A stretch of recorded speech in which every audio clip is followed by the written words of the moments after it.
예, 3교시 시작하겠습니다. 3교시 첫 문장은 의사결정 중심적 접근입니다. 프로그램 평가에서. 자, 이것은 관리상의 의사결정과 프로그램 수행을 모니터링하기 위해서 체계적인 정보 수집과 분석을 강조하는 접근 방법입니다. 평가자는 평가 과정에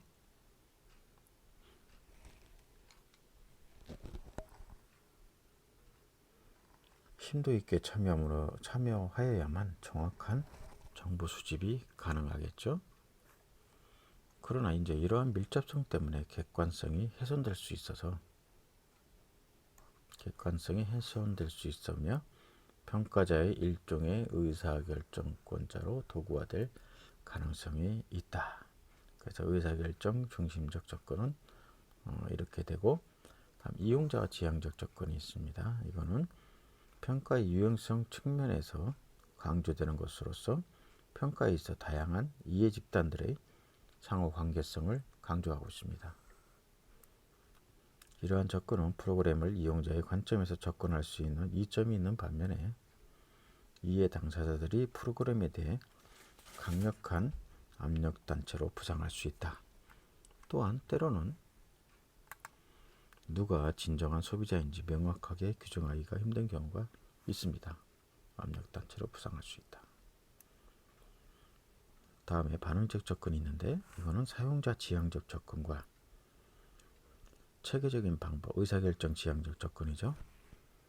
이것을 결합한 것으로서 다양한 이해 당사자들의 개인적 인지와 기대, 가치 등을 포함합니다.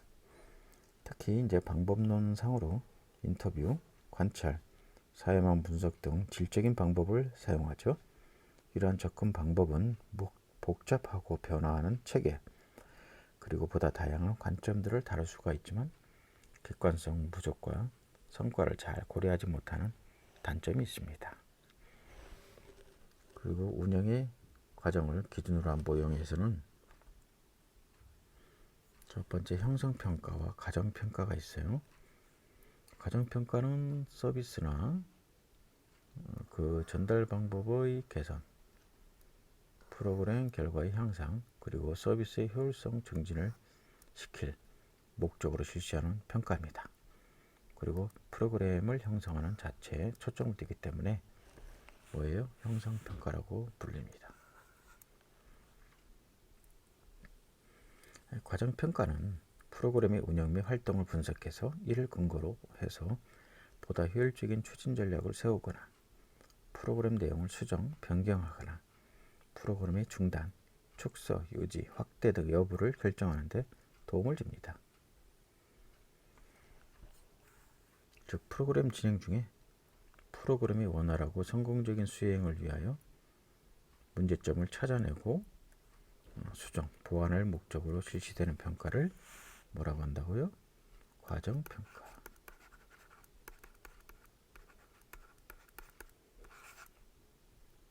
다음 총괄평가하고, 이건 목표 지향적 평가죠. 총괄평가는 연역적 객관적 방법 한 기관의 정책 또는 프로그램이 달성하고자 하는 목표를 얼마나 잘 성취했는가 여부를 평가하는 것입니다. 따라서 총괄평가는 프로그램의 효과성과 효율성을 평가하고자 하며 대개 어떻게 해요? 프로그램 종결된 후에 실시를 합니다. 총괄평가는. 통합평가는 과정평가와 총괄평가를 통합한 것이죠. 두 방법의 장점을 사용한 통합평가 모델은 프로그램의 발전 및 시행 단계마다 나타나는 특성이나 문제에 적절한 평가 방법을 융통성 있게 사용할 수 있습니다. 대개 총괄평가적 접근으로 평가를 한 후 과정평가적 접근을 통해서 프로그램 운영 과정의 타당성과 인과관계를 정밀하게 검토함으로써 총괄평가에서 얻은 정보의 타당성과 신뢰도를 판정을 합니다. 이게 이제 통합하고 혼합평가라고 볼 수 있죠.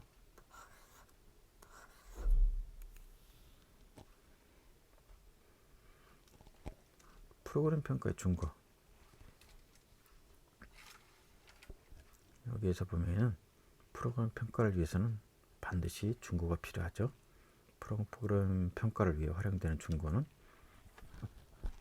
효과성, 효율성, 적정성, 형평성, 대응성, 적절성 등이 있습니다. 세부적으로 보게 된다면은 여기에 대해서 이제 여러분 교재 268페이지에 표 7-1에 보면은 한마디로 이렇게 딱 정리가 잘 되어 있죠. 효과성, 가치로운 산출이 성취되었는가. 요거는 이제 예시적 준거는 교육 효과를 평가하는 거고, 효율성은 교육을 위해 어느 정도의 노력이 투입됐는가. 수익률이죠. 교육 비용이나. 적정성, 교육 결과에 의해서 문제 해결이 어느 정도 이루어졌는가. 문제 해결 능력 평가입니다. 형평성은 비용과 효율이 개인 혹은 집단 간에 공평하게 배분되었는가. 교육 기회 및 자원 배분 평가가 있습니다. 대응성은 조직의 목표, 집단의 필요 등을 프로그램을 통해서 만족할 만한 수준으로 달성했는가. 조직체의 교육 목표 달성 여부를 하고, 적절성, 기대된 산출이 실제로 가치로운가. 적절성을 제외한 모든 준거 검증을 하고 있습니다. 먼저 투입, 노력평가를 볼게요. 자, 노력성이란 기관에 대한 평가에 적용 가능한 것으로서 일정 기간 동안 기관이 수행한 사업의 산출, 성과죠. 이것을 평가하는 것입니다. 그리고 이용자의 수, 상담 횟수, 진료 건수 등 투입하고 노력의 계량적 평가, 이것을 평가하는 것입니다. 자, 대부분의 기관들은 이용자의 수나 상담 횟수, 진료 건수 등 프로그램 산출로 기관의 활동을 평가하죠. 따라서 투입, 노력의 계량적 측정은 모든 프로그램의 산출을 도표화해서 시간별, 기관별, 서비스별, 지역별에 따라 서비스 통계치가 얼마나 달라졌는가를 관찰하는 것입니다. 투입, 노력을 비교 평가하는 데 있어 중요한 점은 서비스 통계의 조건들이 비교 가능해야 되죠. 그리고 서비스 단위를 재는 척도를 무엇을 하느냐, 이게 가장 주된 관심이 되고 있습니다. 그 다음에는 이제 투입하고 노력한 평가를 했기 때문에 효과성 평가를 보도록 할게요. 효과성이란 일반적으로 목표 달성의 정도를 의미하죠. 프로그램이 성과가 있었는지에 관한 정보를 얻기 위한 평가입니다. 사업의 목표가 확인되고 목표가 구체적으로 설정되었을 때만이 이제 가능한 평가라고 볼 수가 있겠습니다. 변화의 결과는 이용자, 개개인에 관한 것이죠. 그리고 휴먼 서비스의 효과 측정의 가장 큰 어려움은 그 프로그램의 산물 척도에 대한 합의입니다. 예를 들면 상담의 효과를 무엇으로 규정할 것인가에 대한 문제죠. 따라서 효과성 평가를 할 때는 의도된 결과와 아울러 예기치 못했던 결과도 함께 고려해야 된다. 그리고 효율성입니다. 그리고 능률성 평가. 효율성은 최소의 자원 투입으로 최대의 산출을 했는가에 초점을 두는 겁니다. 즉 효율성은 투입, 산출분의 투입입니다. 산출은 뭐냐? 노력이고 투입은 비용이죠. 이 비율로 표현되면서 자원의 효율적 사용에 대한 정보를 제공하게 되는 거고요. 네 번째, 서비스 이용자 만족도 평가는 서비스 이용자 만족도 평가는 이용자의 의견을 수렴하기 위해서 여러 가지 질문을 포함하는데, 서비스 이용자들이 서비스에 대해서 만족하고 있는가, 전달된 서비스 또는 기술들이 실제 문제 해결에 도움이 되고 효과가 있었는가, 어떻게 하면은 서비스가 더 개선될 수 있을까. 자, 이렇게 질문을 드는데, 이 평가는 이용자들의 프로그램 이용에 대한 만족 여부에 초점을 두고 있기 때문에 프로그램의 직접적인 효과에 대한 정확한 자료를 제공하지 않을 수도 있습니다. 또한 이용자들이 프로그램의 단점보다는 장점만을 지적할 수도 있기 때문에 다소 편견적인 자료를 제공할 수도 있습니다. 그러나 과정평가의 하나로 직접 또는 간접적인 서비스가 적용될 때에 서비스 이용자에 대한 평가는 여러 가지로 도움을 줄 수가 있다. 이렇게 보시면 될 것 같고요. 7장 건강가정 사업 프로그램에 대해서 있고, 자 이제 건강가정 사업의 전달 체계에 대해서 보도록 하겠습니다. 이제 했고요. 이제부터는 이제 건강가정 사업의 전달 체계는 어떻게 이루어졌나 보겠습니다. 먼저 이제 서비스 전달 체계의 개념과 유형에 대해서 보고, 건강가정 서비스 전달 체계, 건강가정 지원센터에 대한 전달 체계는 어떤 건가? 앞에 이미 한 번씩은 했습니다. 근데 아직 좀 다 계속 이게 중복되는 얘기 같아서 여러분들이 조금 졸리거나 좀 지루한 그런 느낌은 들겠지만은, 뭐 과정의 그 한 이 과목이 그다지 많은 거를 포함하지는 않기 때문에 건강가정론 그 조그만 섹터가 좀 작잖아요, 범위가. 그래서 자꾸 중복되게 이렇게 나오는 건데, 오히려 중복되게 되면 여러분들 어차피 복습을 안 하는데 더 좋죠. 뭐 자꾸 들으면 들을수록. 서비스 전달 체계 개념과 유형에 대해서 한번 보도록 할게요. 자, 통례적으로 전달 체계는 이제 서비스 전달 체계라고 하는 용어로 자꾸 사용하고 있죠. 그 이유는 이제 서비스의 공급자, 수요자, 요걸 연결시키는 또는 서비스를 전달하는 장치나 체계를 의미하는 거라고 볼 수가 있겠습니다.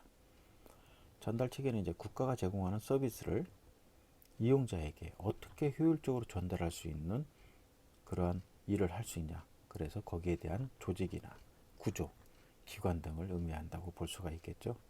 자, 공급자와 이용자 간의 조직상 배치 혹은 조직적 체계라고 정의하기도 합니다.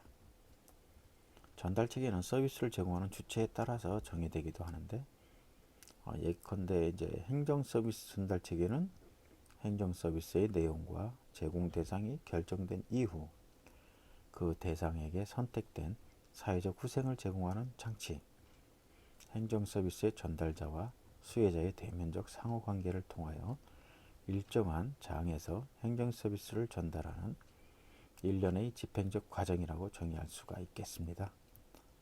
사회복지 전달 체계는 공공부조와 사회복지 서비스를 서비스 대상자에게 제공하는 공공기관 간의, 공공기관과 민간기관의, 그리고 민간기관 간의 수직적, 수평적 조직 배열을 의미한다고 정의할 수가 있겠습니다.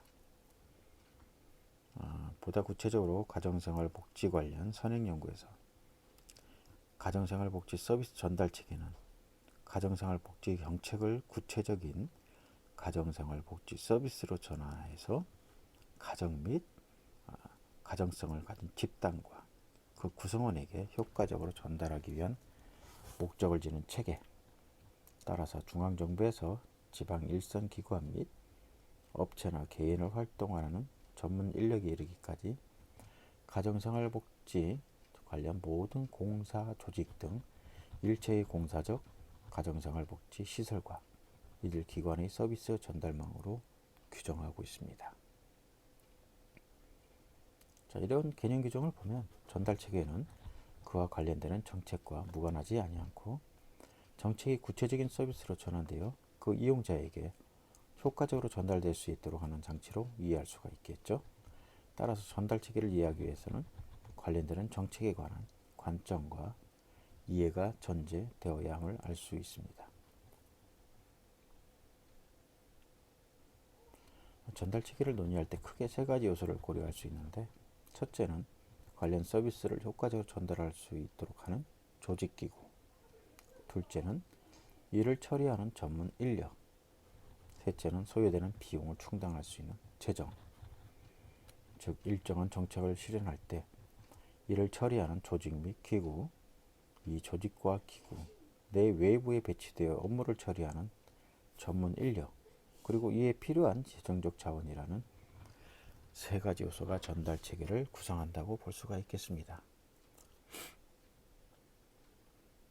전달 체계 유형을 구분할 때 가정생활복지 서비스 전달 체계의 경우 행정 부분과 민간 부분으로 구분해 있고, 어떤 분은 또 공공, 민, 관, 공동, 민간 이렇게 세 가지로 구분했습니다. 공공 부문의 전달 체계는 정부나 공기업이 공급의 주체가 되어서 소요 비용을 부담하고 서비스를 제공하는 유형이고요.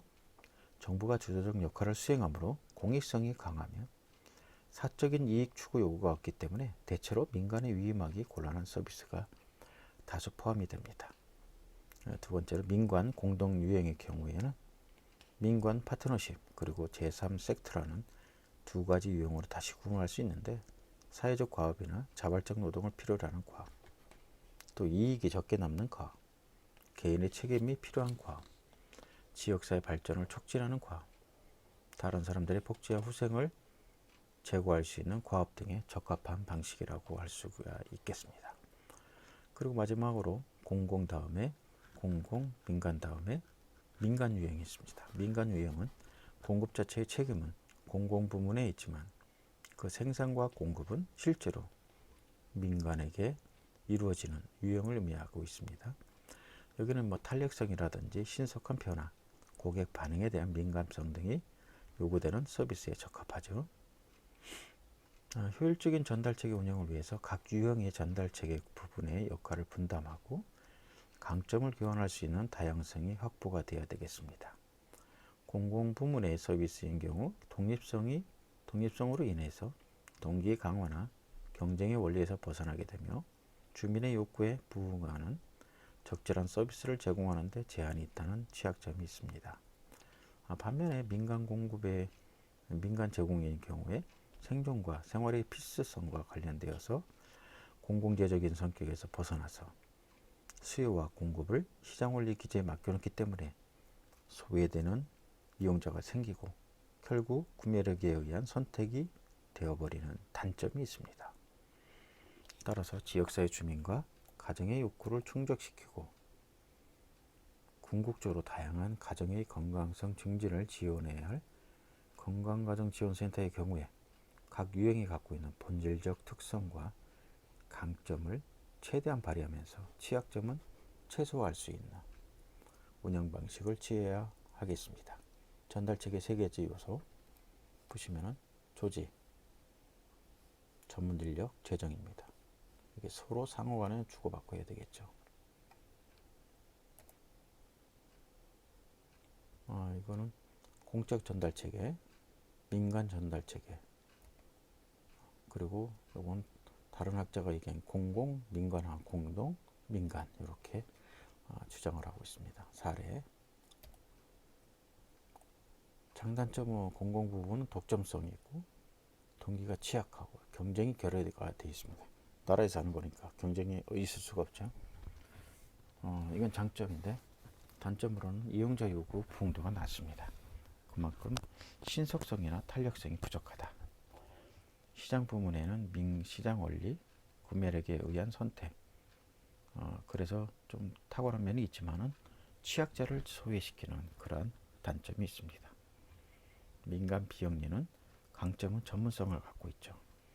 약점으로는 재원 조달이 불안정하고 이용자 차별이 있을 수 있다. 이렇게 얘기할 수 있겠습니다.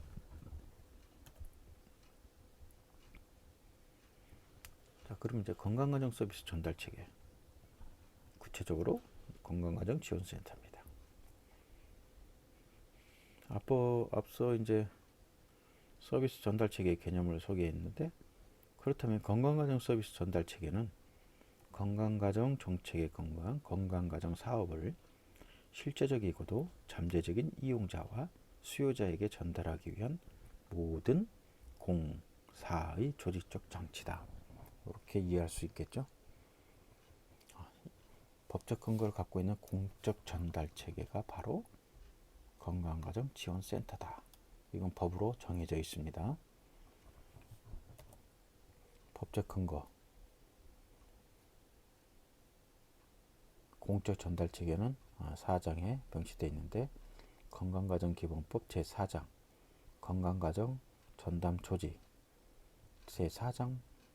제34조와 제35조의 내용을 보게 된다면 4장 건강가정 전담 조직이고 몇 조에 있냐? 34조 건강가정사업의 전담 수행. 여성가족부 및 지방자치단체는 건강가정사업에 관한 업무를 전담하여 수행할 수 있도록 하여야 한다. 누가요? 국가 및 정부에서는 여성가족부 및 산하의 지방자치단체는 건강가정사업 업무를 전담해서 수행할 수 있는 조직을 갖춰야 된다. 전담 수행이 있고요. 35조 국가 및 지방자치단체는 가정문제의 예방, 상담 및 치료, 건강가정의 유지를 위한 프로그램의 개발, 가족문화원 등의 전개, 가정 관련 정보 및 자료 제공 등을 위하여 건강가정지원센터를 지원해야 된다. 설치, 운영해야 된다. 여기서 건강가정지원센터를 법적으로 못을 박아놨습니다. 중앙, 시도, 시군구.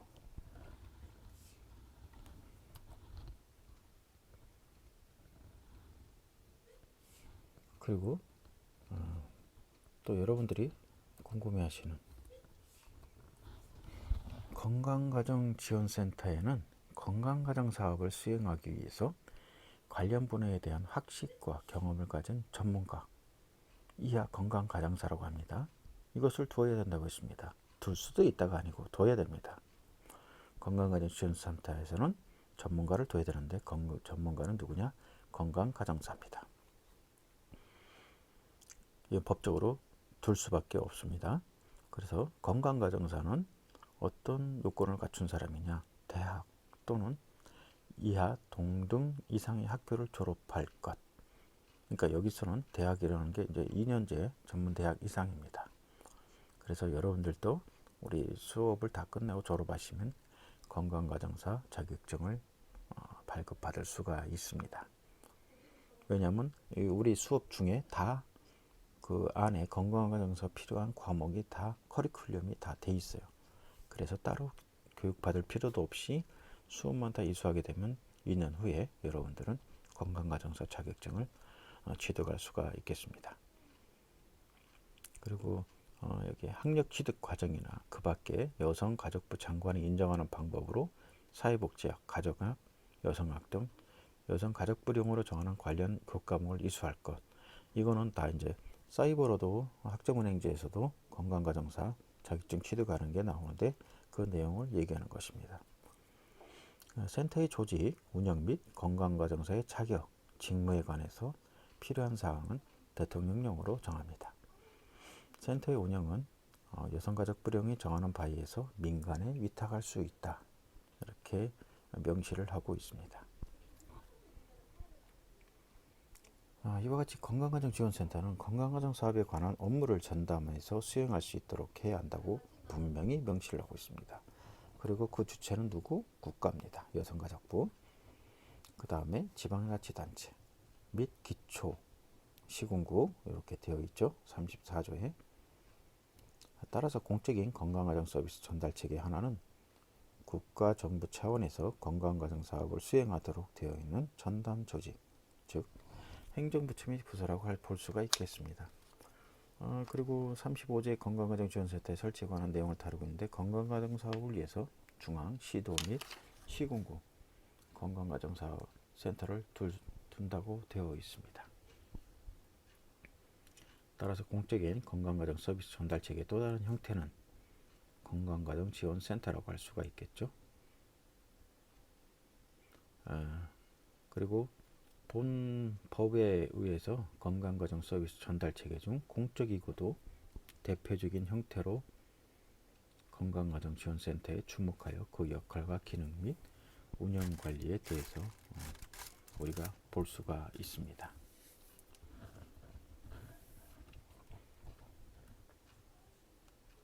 서비스 전달체계 건강가정지원센터는 건강가정기본법 제정의 배경에서 우리가 자세히 살펴봤죠. 이거는 가정현상의 다양화와 가정문제의 급증, 그리고 이를 둘러싼 가족 가치와 생활양식의 변화 등 가정생활과 관련해서 우리 사회는 많은 변화를 겪고 있습니다.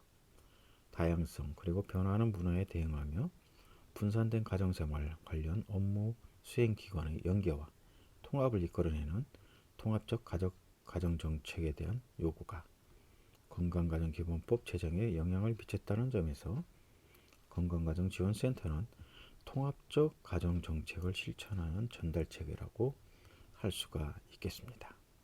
즉 우리 사회는 건강가정기본법 제정 이전에는 가정 문제를 해결함과 동시에 예방하는 보편적 전달체계를 가져본 적이 없었죠. 그런데 건강가정기본법에 근거해서 2004년도 시범사업을 시작한 건강가정지원센터는 그러므로 우리 사회의 획기적인 전환과 발전을 의미한다고 볼 수가 있겠습니다. 건강가정지원센터 설치를 계기로 가정에 문제가 발생한 다음에 사후의 일을 해결하기 위해 개입하는 방식에 국한되지 않고 문제 해결 그리고 치료, 문제 예방, 보장과 지지, 그리고 삶의 질 향상 등 다양한 접근 방법에 따라 가정을 지원할 수 있게 됐고 그 실천 방안에 있어서도 교육과 상담, 문화운동, 정보 제공, 지역사회 자원활동, 그 다음에 네트워킹, 정책적 지원 등으로 다원화가 가능하졌습니다. 건강가정지원센터는 바로 이러한 다양한 접근 방식과 실천 방안을 명시한 건강가정기본법의 건강가정 정책에 근거해서 건강가정 사업 및 건강가정 서비스를 전달함으로써 지역사회 주민과 그 가정의 건강성 증진을 목표로 설치되는 시설이라는 점에 의미가 있습니다.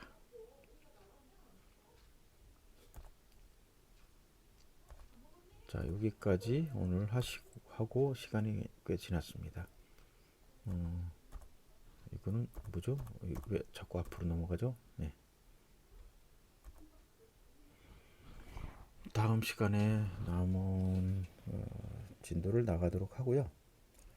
오늘 여기까지 하는데 아무튼 우리 다음 주에는 모여서 정말로 오랜만에 중간고사 저는 못 봤죠. 여러분들하고 본 분도 계시고 못 본 분도 계신데 같이 얼굴 뵈면서 대면 수업 및 MT 그런 과정을 겪도록 하겠습니다. 모두 수고하셨고요. 건강 조심하시고 다음 주에 뵙도록 하겠습니다. 수고했습니다.